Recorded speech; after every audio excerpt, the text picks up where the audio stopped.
The air inside the cabin of the Gulfstream G650, chartered under the banner of Aerovance Elite, smelled of expensive leather and conditioned oxygen.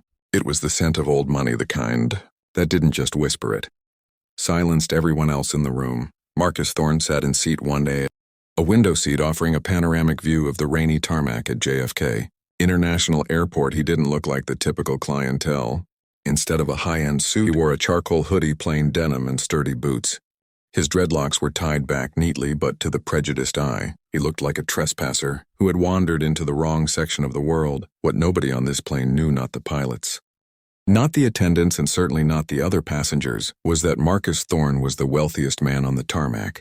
At 34, he was the silent titan behind Thorne Dynamics as of 8-3. And that morning, he was the majority shareholder of Aerovance. He was flying incognito to feel the pulse of the company before he gutted the rot from the inside. "Excuse me." The voice dripped with sugary condescension. Marcus didn't turn immediately, sir. The voice became sharper, like glass breaking. Marcus slowly swiveled his head. Standing in the aisle was an attendant named Jessica. She had a tight, forced smile. "May I see your boarding pass again? We've had issues with unauthorized upgrades." Marcus handed her the thermal paper.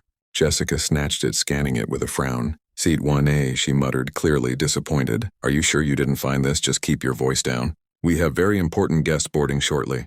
People who pay full price." The implication hung in the air like smoke. Marcus took the ticket back. "I'll keep that in mind, Jessica." 10 minutes later, a flurry of commotion erupted. Two porters struggled with oversized trunks, followed by Eleanor Vanderhaven. She was a woman sculpted out of marble and resentment. The widow of a real estate tycoon. She stopped in the aisle, her sharp blue eyes scanning the cabin until they landed on Marcus. Her face curdled. "Jessica, darling."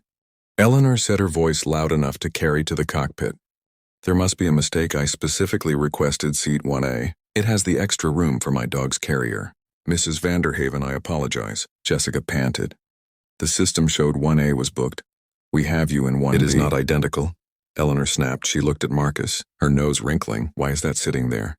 Did you let the janitor take a break?" The cabin went silent. Marcus stayed still, channeling his anger into ice. "I paid for this seat, ma'am," he said calmly.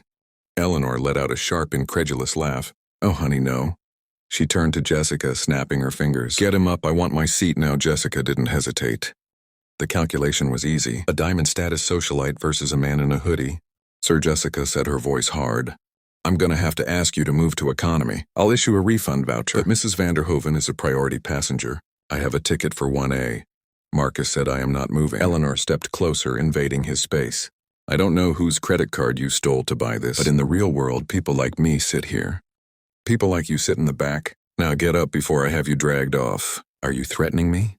Marcus asked softly. "I'm educating you," Eleanor spat.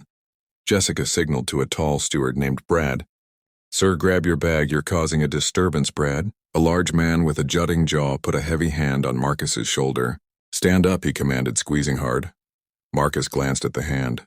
"Take your hand off me now," Brad growled. Marcus stood up. He was 6'3", of lean muscle looming over the steward. Brad took a half step back. "I want to speak to the captain." Marcus said. The cockpit door opened, and Captain James Miller stepped out. He saw Marcus and made the same snap judgment as the others. "Sir, on my plane, the crew's word is law.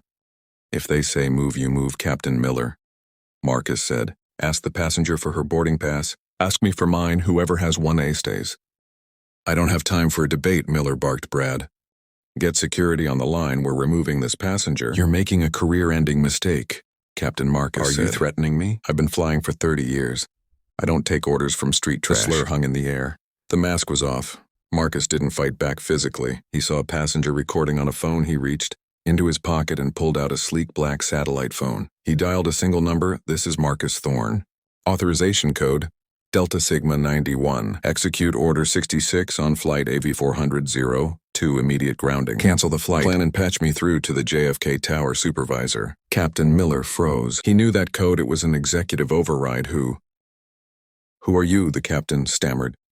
Marcus lowered the phone. "I'm the man who just canceled your takeoff." The high-pitched whine of the jet engines began to drop. The lights flickered as the aircraft switched to battery reserves. The plane went dead. "What did you do?" Jessica gasped. "I grounded the plane," Marcus said. The radio on the captain's shoulder crackled. Flight AV-402, this is JFK Tower. Do not attempt a taxi. We have a code red stop order from corporate HQ. Law enforcement is en route. Confirm you have the CEO on board over Miller's Handshook Tower. We have a passenger claiming to be the CEO. He's wearing a hoodie, Captain Miller. The tower supervisor's voice came back icy. The individual in 1A is Mr. Marcus Thorne. He acquired Aerovans this morning. He is your employer. And he has just flagged your flight for gross misconduct. Good luck, tower out. The click of the radio sounded like a gunshot. Jessica dropped her clipboard. Brad retreated, his hands trembling. Now Marcus said, his voice echoing in the terrified silence. We have 10 minutes before the police arrive. I think we should use this time for a performance review. Eleanor was the only one who hadn't processed reality. This is a prank, she yelled. Jonathan Vance is the CEO, I know him. Jonathan sold the company because he was drowning in debt. Eleanor, Marcus said. He's currently flying to the Caymans to hide from the IRS. I guess you weren't that close. He tapped his phone and the LCD monitor at the front of the cabin flickered to life. Since you like screens, let's look at the data. A live feed of the HR database appeared. Jessica, you have 12 complaints in the last year for profiling. Brad, 3 incidents of physical intimidation. And you, James, you signed off on all of it. You enabled a culture of bullying. Please, Jessica whispered, tears welling up. Mr. Thorne, I didn't know if I had known it was you. Stop, Marcus said. That is the worst thing you could have said. You treated me like trash because you thought I was nobody character. Isn't how you treat the CEO. It's how you treat the man in the hoodie. You failed, he turned to Brad. You put your hands on me in an aircraft that's a federal offense. I don't need to fire you. The FBI will handle you. Brad slumped against the wall, defeated Captain. Marcus said, you have a pension, don't you? Termination for gross negligence voids company matched contributions. You should have thought about your mortgage before you called me street trash. Suddenly, Eleanor stepped forward, trying to pivot well. She forced a brittle laugh. Mr. Thorne, what a show. I suppose mistakes were made on both sides, but we are both people of status. I'm willing to forgive the interruption if we can just get in the air. Marcus laughed. Eleanor, you seem to be under the impression that you are still a customer here. You aren't. You are a trespasser. The blue and red lights of police cruisers now bounced off the fuselage. 2 officers boarded the jet bridge. Sarah, Marcus said into his phone, which was now amplified through the cabin speakers. Are you seeing this? I have everything recorded, Mr. Thorne. His chief legal counsel replied from the monitor. Jessica Davis, you are fired effective immediately. Your benefits are stripped, and you are on the international do not hire list. Bradley Cooper. We are filing a civil suit for battery in the amount of $250,000. We will garnish your wages for the next decade, my pension. Miller gasped, gone. Captain Sarah said the company is clawing it back to cover the refunds for every passenger on this flight. Surrender your insignia, Marcus commanded with trembling fingers. Miller unpinned his gold wings.